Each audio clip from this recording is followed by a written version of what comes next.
रौवेला रखल बानी अब तक बचा के धन भैनी सुमित जी मेहर ऐसन पाके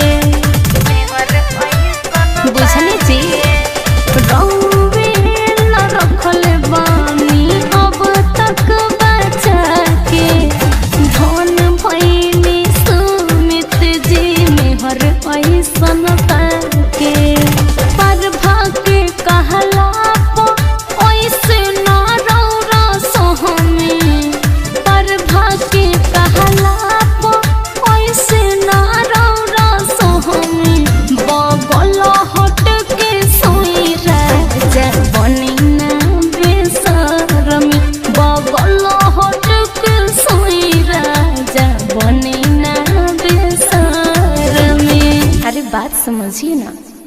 RCM म्यूजिक न्यू ऐप अभी डाउनलोड कीजिए हमारे गूगल प्ले स्टोर से और पाए भोजपुरी लोकगीतों का एक से बढ़कर एक ऑडियो वीडियो सॉन्ग बिल्कुल मुफ्त।